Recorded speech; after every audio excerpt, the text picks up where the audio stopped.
Я никоим образом не причастен к совершению преступлений, в которых меня обвиняют. На скамье подсудимых экс-заместитель начальника исправительной колонии номер 2 Игорь Гинтер. Как полагает государственное обвинение, 3 года назад мужчина организовал фиктивный аукцион на закупку оборудования. Тогда между колонией и коммерческой компанией был заключен договор на поставку на территорию закрытого учреждения 2 формовочных машин для литейного производства. Цена вопроса чуть меньше 3 миллионов рублей. На бумаге договор был исполнен, однако проверка показала, что никакой закупки не было, и оборудование находилось на балансе пенитенциарного учреждения еще с 2015 года. Следователи посчитали, что аферу провернул Игорь Гинтер. Гинтер Игорь Юрьевич обвиняет в совершении преступления в служебном подлоге, злоупотреблением должностными полномочиями, мошенничеством. Сторона гособвинения просит назначить наказание в виде лишения свободы сроком на 3 года 6 месяцев с отбыванием наказания в исправительной колонии общего режима. Сам обвиняемый свою вину полностью отрицает. В колонии он проработал порядка 20 лет. На последнем слове заявил, что с августа по декабрь 2018 года находился на больничном и длительном отпуске с последующим выходом на пенсию, а потому никакого отношения к афере он не имеет. Для себя просил полного оправдания.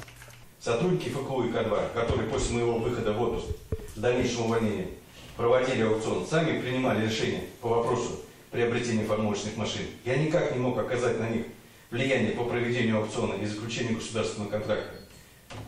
Причине моего отсутствия на рабочем месте. Суд удалился в совещательную комнату. Приговор Игорю Гинтеру огласят уже завтра. Айрат Назипов, Наиля Абдуллин, вызов 112.